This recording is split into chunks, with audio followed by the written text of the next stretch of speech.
GT Holidays, South India's #1 travel brand. You know you are special when you're with GT Holidays. நலம் காக்கும் ஸ்டாலின், உங்கள் குடும்பத்தின் நலன் அரசின் பொறுப்பு. கட்டணமில்லா மருத்துவ சேவைகள். பழைய நகையை கொடுத்து பை டு 11 monthsல அதே அடைக்கு புது நகையை எடுத்துக்கோங்க. எக்ஸ்ட்ராவா ₹1 தர வேண்டாம். Magic old gold exchange. நக்கிர நேயர்களுக்கு வணக்கம். இன்று நம்முடன் கருத்துக்களை பகிர்ந்து கொள்ள இணைந்திருக்கிறார் திமுக செய்தி தொடர்பாளர் மதிவாணன் அவர்கள். வணக்கம் சார். வணக்கம். நேற்றைய தினம் அமித்ஷா தமிழகத்துக்கு வந்திருந்தார், நெல்லைக்கு. அவங்க பாஜக பூத் கமிட்டி தொடர்பான கூட்டம். அதில் திமுகவை கடுமையாக வழக்கம் போல குற்றம் சாட்டி பேசியிருக்கிறார். திமுகவை வேரோடு வெட்டி சாய்க்கணும் அப்படிங்கிற. நீங்க பொதுவாகவே இந்த நாட்டுடைய உள்துறை அமைச்சர் அமித்ஷா அவர்கள் ஒவ்வொரு முறையும் தமிழ்நாட்டுக்கு வரும்போது பொய்யையும் புரட்டையும் மட்டுமே தான் பேசுறாரு. இன்னைக்கு அவர் ஒரு பொதுக்கூட்ட மேடையில பேசும்போது பொதுக்கூட்டத்திற்கும் அவர் வந்த வேலைக்குமே சம்பந்தம் இல்லாம பேசுறாரு. அவர் என்ன பேசுறாருன்னா, தமிழுடைய நாகரிகத்தை மோடியும் பிஜேபியும் காப்பாத்துச்சுன்னு பேசுறாரு. நாங்க என்ன கேட்கிறோம்னா, தமிழர் நாகரிகம் என்றது 4500 வருஷத்துக்கு முன்னாடியே இரும்பின் காலம் தமிழரின் காலம் சொல்லி கண்டுபிடிக்கப்பட்ட ஒரு விஷயத்த இந்த நிமிஷம் வரைக்கும் ஒன்றிய அரசு அங்கீகரிக்கல. இதை பத்தி எந்த இடத்துல அமித்ஷா அவர்கள் பேச தயாரா இருக்காரா? கீழடியில தான் தமிழனுடைய நாகரிகம் ஆரம்பிக்கப்பட்டது, நாங்க பல ஆயிரம் ஆண்டுகளுக்கு முன்னாடியே சிவிலைசேஷன், அதாவது நாகரிகத்தோட வாழ்ந்த ஒரு இனம் சொல்லி கண்டுபிடிக்கப்பட்டிருக்கு. கீழடியை பத்தி இந்த நிமிஷம் வரைக்கும் எந்த இடத்துலயுமே அங்கீகரிக்காத மோடியும் பாஜகவும் இதை பத்தி பேசுறதுக்கு எந்த வகையில தார்மீக தகுதி இருக்கு? தமிழனை பத்தி பேசுற இவங்க, தமிழுடைய திருக்குறளை பத்தி பேசுற இவங்க, சோழனுடைய நாகரிகத்தை பத்தி பேசுற இவங்க எங்கேயாவது ஒரு இடத்துல தமிழுடைய நாகரிகம் பாரம்பரியத்தை பத்தி எங்கேயாவது அங்கீகரிச்சிருக்காங்கன்னு ஒரு கேள்வி இருக்குல்ல. நீங்க பல இதுல போயிட்டு மசூதியில் கீழே போய் நோண்டி உள்ள என்ன இருக்குதுன்னு ஆராய்ச்சி பண்றீங்க. ஆனா உங்களால் நியமிக்கப்பட்ட ஒரு குழு இன்னைக்கு சொல்லியிருக்கு, அமர்நாத் ராமகிருஷ்ணன் தலைமையில இயங்குற ஒரு குழு இன்னைக்கு தெளிவா சொல்லி இருக்குது, கீழடி நாகரிகம் பல ஆயிரம் வருஷத்துக்கு முன்னாடி இருந்த நாகரிகம் என்று. இதுக்கு எந்த இடத்துலயாவது மோடி அவர்களும் அமித்ஷா அவர்களும் பதில் சொல்லியிருக்காங்களா? ரெண்டாவது அவர் பேசும்போது சொல்றாரு, சம்பந்தமே இல்லாம சிபி ராதாகிருஷ்ணன் ஒரு தமிழரு, அவருக்கு நாங்க இந்தியாவுடைய துணை குடியரசுத் தலைவர் கொடுத்திருக்கோம்னு சொல்றாரு. என்னோட கேள்வி என்னன்னா, இந்தியாவுடைய துணை குடியரசுத் தலைவரா நீங்க சிபி ராதாகிருஷ்ணன் சொல்றீங்க. சிபி ராதாகிருஷ்ணன் எத்தனை இடத்துல பெருமை மிகு தமிழன் எங்கேயாவது அங்கீகரிச்சிருப்பாரா? எங்கேயாவது சொல்லி இருப்பாரா? அவர் எப்பயுமே என்ன சொல்றாரு, ஒரு RSS காரன் சொல்றதுல பெருமைப்படுறேன்னு சொல்லியிருக்காரு. இதுல தமிழனுக்கும் RSSக்கும் என்ன சம்பந்தம் இருக்கு? கொஞ்சம் யோசிச்சு பாருங்க. ஒரு RSS காரன் நீங்க குடியரசுத் துணைத் தலைவரா ஆக்குறீங்க. அப்படி உங்களுக்கு ரொம்ப பற்று இருந்ததுன்னா ஒரு தமிழனை பிரதமரா மாத்துங்க. யார் வேணான்னு சொல்றா? ஒரு தமிழனை குடியரசுத் தலைவரா மாத்துங்க. யார் வேணான்னு சொல்றா? ஏன் நீங்க அதை பத்தி எல்லாம் பேசவே மாட்டீங்க? சார், இன்னைக்கு நாட்டுல மிகப்பெரிய பிரச்சனை, பீகார்ல 65 லட்சம் வாக்காளரை நீங்க நீக்கி இருக்கீங்க. 65 லட்சம் வாக்காளரை நீக்கிட்டு நீங்க இன்னைக்கு என்ன சொல்றீங்க? சம்பந்தமே இல்லாம அதை பத்தி பேசாம உச்ச நீதிமன்றம் பல இடத்துல உங்க தலையில கொட்டடிச்சதுக்கு கொட்டினதுக்கு அப்புறமும் நீங்க இன்னைக்கு நாடாளுமன்றத்துல ஆர்டிகல் 130 திருத்துறன்னு சொல்றீங்க. ஆர்டிகல் 130 திருத்தி பிரதமர், முதல்வர், அமைச்சர்கள் 30 நாள் இருந்தா தகுதி நீக்கம் செய்யப்படுறாங்க அப்படின்னு ஒரு சட்டத்தை கொண்டு வரீங்க. எங்களுடைய கேள்வி, இது யார் வரவேற்தான்? இது எவ்வளவு பெரிய ஜனநாயக படுகொலை? ஹிட்லர், முசோலினுக்கு அப்புறமா இந்த நாட்டோட, இந்த உலகத்தோட மிகப்பெரிய சர்வாதிகாரியா நீங்க நிக்கிறீங்க. உங்களோட சர்வாதிகாரத்துக்கு ஒரு எல்லை இல்லாம போய்கிட்டு இருக்கு. நீங்க ஆர்டிகல் 130 திருத்தறதுக்கு முன்னாடி ஆர்டிகல் 73, 74 திருத்தணும். இதெல்லாம் திருத்திட்டீங்களா? குடியரசுத் தலைவருடைய அதிகாரம் என்ன சொல்லப்படுது? நாடாளுமன்றத்தினால் தேர்ந்தெடுக்கப்பட்ட பிரதமர் கூடிய அமைச்சரவைக்கு முழு அதிகாரம் சொல்லுது. மத்திய அமைச்சரவை தான் ஒரு குற்றச்சாட்டுல சிறையில் ஒரு முதல்வரோ அமைச்சர்களோ உள்ள போறாங்க. உள்ள போயிட்டு அங்க இருந்து கோப்புகள்ல கையெழுத்துறது, அங்க அதே பதவியோடய இருக்கிறது அப்படின்னு இருந்தா ஊழலை எப்படி ஒழிக்க முடியும் அப்படின்னு கேள்வி எழுப்புறாரு. சட்ட ஒழுங்கை பத்தி பேசுறதுக்கு அமித்ஷாக்கு என்ன தகுதி இருக்கு? கோத்ரா ரயில் அறிவிப்பு சம்பவத்துக்கு அப்புறம், குஜராத்ல நடந்த இனக்கலவரத்துக்கு அப்புறம் அங்க யாரு மாநிலத்துடைய உள்துறை அமைச்சரா இருந்தது? உச்ச நீதிமன்றம் உங்களை கண்டிச்சுத.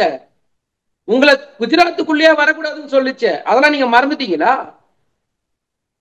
சொராபுதீன் என்கவுண்டர் வழக்கை பத்தி இங்க பேசலாமா? பெஸ்ட் பேக்கரி வழக்கை பத்தி இங்க பேசலாமா? என்ன பேசுறீங்க நீங்க? தார்மீகம்ன்ற வார்த்தையை பயன்படுத்துறதுக்கு உங்களுக்கு என்ன தகுதி இருக்கு? இந்த சட்டத்தை கொண்டு வரும்போது ஏன் எதிர்கட்சிகள் எதிர்க்கிறாங்க? பிரதமர் பேசும்போது என்ன சொல்றாரு, ஒரு அரசு ஊழியர் ஒரு 50 மணி நேரம் சிறையில் இருந்தா என்ன செய்வாங்க, என்ன நடவடிக்கை எடுப்பாங்க? ஆனா இதே இவங்க போய் உட்கார்ந்துக்கிட்டு அதிகாரத்தில் இருக்கிறாங்க, கோப்புல கையெழுத்து போடுறாங்க, இவங்க சொல்றது வெளியில நடக்குது. அப்படி இருக்கும்போது எப்படி ஊழலை ஒழிக்க முடியும்? நேர்மையான ஆட்சி எப்படி கொடுக்க முடியும்? ஊழலை பத்தி பேசுறதுக்கு அமித்ஷாவுக்கோ மோடிக்கு என்ன தகுதி இருக்குன்னு கேக்குறேன். 7 லட்சம் கோடி ஊழல் யாரோட ஆட்சியில நடைபெற்றது? தேர்தல் பத்திர முறைகேடு வழக்கு யாரோட ஆட்சியில நடைபெற்றது? துவாரகா எக்ஸ்பிரஸ் யாரோட ஆட்சியில் நடைபெற்றது? ஒரே பேர்ல பிரதம மந்திரியோடைய ஆயுஷ்மான் பாரத் திட்டத்துக்கு கீழே ஊழல் பண்ணது யாரு? 5G யால ஊழல் செஞ்சது யாரு? எம்என் பிஸ்வாஸ் யாரு? சுவேந்த அதிகாரி யாரு? நாராயண் ராணே யாரு? அஜித் பவார் யாரு? சொல்லுங்க. இவங்க எல்லாம் உங்க கட்சியை சார்ந்தவங்க சார். மொத்த பேருக்கு நீங்க தான் அதிகாரம் கொடுத்து வச்சிருக்கீங்க. இன்னைக்கு ஒன்றிய அமைச்சரவையில 78 பேர்ல 28 பேர் மேல இன்னைக்கு கிரிமினல் குற்றச்சாட்டு இருக்கு. அதுல 19 பேர் மேல இன்னைக்கு நீங்க கொலை முயற்சி உட்பட பல வழக்கு நிலுவையில் இருக்கு சார். இத்தனை பேர் ட்ராக் ரிப்போர்ட் நீங்க ஆட்சி அமைச்சிருக்கிறது மோடி சார். நீங்க வெளிப்படையா பாருங்க, இன்னைக்கு முழுக்க முழுக்க மோடியோட ஆட்சியின் கீழே 19 அமைச்சர்கள் கிரிமினல் வழக்கு இன்னைக்கு நிலுவையில் இருக்கு. நான் சொல்றது இப்போ பிரசன்ட்ல இருக்கு கேஸ். அப்ப தார்மீக அடிப்படையில் எல்லாரையும் பதவி நீக்க செய்யுங்க. அஜித் பவாரை பத்தி நீங்க மகாராஷ்டிரால பேசின அடுத்த 48 மணி நேரத்துல உங்க கட்சியில இணைஞ்ச உடனே அவருக்கு நீங்க பதவி கொடுத்து துணை முதலமைச்சராக்கி பார்த்திருக்கீங்களா? அதுக்கு பதில் சொல்லுங்க. தார்மீகம் பேசுறதுக்கு உங்களுக்கு என்ன சார் தகுதி இருக்கு? இன்னைக்கு வரைக்கும் உங்களால பதில் சொல்ல முடியும் சார்? ரஃபேல் வழக்குல இன்னைக்கு வரைக்கும் உங்களால பதில் சொல்ல முடியுதா சார்? இன்னைக்கு வரைக்கும் இடன்பெர்க் வழக்குல நீங்க அதானியை காப்பாத்துறதுக்காக தான் நீங்க சரணடைறீங்கன்னு சொல்றாங்க சார். பதில் இருக்கா உங்ககிட்ட? நீங்க யோசிச்சு பாருங்க. ஒவ்வொரு ஸ்டெப் பை ஸ்டெப் இன்னைக்கு பிஜேபி, அமித்ஷா, மோடி இந்த கூட்டம் எப்படி இந்த நாட்டுடைய ஜனநாயகத்தை மிகப்பெரிய குழி தோண்டி புதைக்கிறாங்கன்னு கொஞ்சம் நினைச்சு பாருங்க சார். இந்திய நாட்டிலேயே மிகப்பெரிய ஊழல் கட்சி எது என்றால் அது திமுக தான் அப்படிங்கிறார். அதுதான் நான் ஒரு பெரிய பட்டியலே வாசிச்சேன்ல. திமுக பேசுறதுக்கு உனக்கு என்ன தகுதி இருக்குன்னு நான் கேட்கிறேன். திமுக அமைச்சர்கள் சொல்றதுக்கு உனக்கு என்ன முதல்ல தகுதி இருக்கு? திரும்ப சொல்றேன். அவர் சொல்றது டாஸ்மாக் ஊழல், எல்காட் ஊழல், போக்குவரத்து துறை ஊழல், இலவச வேட்டி சேலையில ஊழல், வேலைவாய்ப்பு வழங்குவதில் ஊழல், செம்மண் ஊழல் என அனைத்து துறையிலையும் ஊழல் நிறைந்திருக்கு அப்படிங்கிறார். நான் கேட்டேன்ல, வியாபார ஊழல் யார் நடந்தது? சுவேந்த அதிகாரியோட ஊழல் என்ன கணக்கு? 7 லட்சம் கோடி ஊழல் என்ன கணக்கு? துவாரா எக்ஸ்பிரஸ் என்ன ஊழல் கணக்கு? எல்லாம் பதில் சொல்லுங்க. தார்மீகம் பேச உங்களுக்கு தகுதியே இல்லை நான் சொல்றேன். இந்தியா கூட்டணியில் இருப்பவர்கள் பெரிய கனவு காண்றாங்க. ராகுல பிரதமராக்கும்னு நினைக்கிறாங்க. சோனியா காந்தியும் ராகுல பிரதமராக்கும்னு நினைக்கிறாரு. அதே போல இங்க தமிழகத்தில் உதயநிதியை முதல்வராக்கணும்னு ஸ்டாலின் நினைக்கிறாரு. இதெல்லாம் ஒரு நாள் நடக்காது. பாஜக இருக்கிற வரைக்கும் இவர்கள் கனவு நடக்காது அப்படிங்கிறார். நான் என்ன சொல்றேன், யார் தலைவனா இருக்கணும், யார் தலைவனா இருக்க கூடாதுன்றது ஒவ்வொருடைய கட்சியோட முடிவு. அந்த முடிவை பொதுமக்கள் மத்தியில வைக்கும் போது பொதுமக்கள் இன்னைக்கு அதிகப்படியான வாக்கு வித்தியாசத்துல ஜெயிச்சவர் எங்களுடைய சின்னவர் உதயநிதி ஸ்டாலின் அவர்கள். நீங்க எங்க சின்னவர் ஜெயிச்ச வெற்றியை பொறுத்த வரைக்கும் படிப்படியா தானே வராரு சார். உங்களை மாதிரி நீங்க நினைக்கிற மாதிரி நாங்க முதலமைச்சர் ஆக்குறோம் நாங்க சொல்றோம். மக்கள் ஏத்துக்கிட்டா முடிஞ்சு போச்சு அடுத்த நிமிஷமே.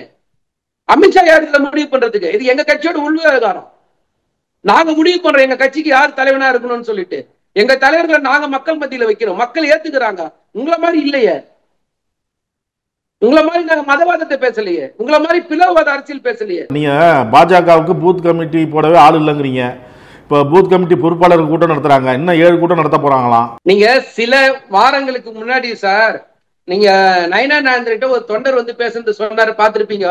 சோறு கூட போடுறத செஞ்சு ஓட்டு போட முடியாதுன்னு சொன்னாரு. எல்லாரும் லைவ்ல பாத்துமா சார்? மறந்துட்டீங்களா? ஈஸியா மறந்து போக முடியாது சார். இங்க தமிழ்நாட்டுல தயவு செஞ்சு சொல்ற தாமரை எந்த காலத்திலும் மலராது சார். நீங்க எடப்பாடி பழனிசாமிய அடிமையா வச்சு எடப்பாடி பழனிசாமி கிட்ட உங்களுடைய இல்ல நீங்க சொல்றீங்க தாமரை மலராது. நீங்க சொல்றீங்க. அமித்ஷா என்ன சொல்றாரு, நேற்றுக்கு கடந்த தேர்தலில் பாஜக 18% எடுத்தது, அதிமுக 21% எடுத்தது. ரெண்டையும் கூட்டி பாருங்க, கண்டிப்பா நம்ம கூட்டணி வெற்றி பெறும், கூட்டணி ஆட்சி அமையும் அப்படிங்கிறார். 18% எடுத்த கணக்கா நம்ம பல மேடையில பேசியிருக்கோம். திரும்ப வேணா சொல்றேன், நீங்க 18% நம்பினீங்கன்னா நீங்க மட்டும்தான் நம்பணும். 2026 மக்கள் அது தெளிவான பாடத்தை புகட்டுவாங்க. நீங்க இண்டிவிஜுவல் கேண்டிடேட்டுக்கு போட்ட ஓட்டெல்லாம் உங்க ஓட்டு நீங்க நம்பிட்டு இருந்தா அதுக்கு நாங்க பொறுப்பாக முடியாது. ஏசி சண்முகம் வாங்கின ஓட்டு, தேவநாதன் வாங்கின ஓட்டு, கிருஷ்ணசாமி வாங்கின ஓட்டு, ஜான் பாண்டியன் வாங்கின ஓட்டு, சரிங்களா, இண்டிவிஜுவல் செல்வாக்கு வாங்கின ஓட்டெல்லாம் நீங்க உங்க ஓட்டா நினைச்சு வாழ்ந்துட்டு இருக்கீங்க. அது உங்களுடைய ஓட்டு இல்ல. அது நீங்க முதல்ல அவங்க தாமரை சின்னத்துல தானே நின்னாங்க சார். நான் திரும்பவும் சொல்றேன், அவங்க தாமரை சின்னத்துல நின்னாங்களோ இன்னொரு சின்னத்துல நின்னாங்களோ அதெல்லாம் உங்க ஓட்டு நீங்க நம்பினீங்கன்னா 2026 மிகப்பெரிய அடி வாங்குவீங்க. மக்கள் அந்த பாடத்தை உங்களுக்கு புகட்டுவாங்க. நீங்க பொறுத்திருந்து பாருங்க அந்த விஷயத்தை.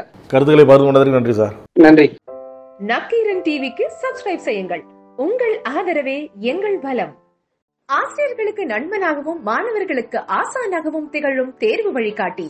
ஒவ்வொரு பாடத்திற்கும் அனுபவமிக்க ஆசிரியர்களின் துல்லியமான தெளிவான விடைகள்.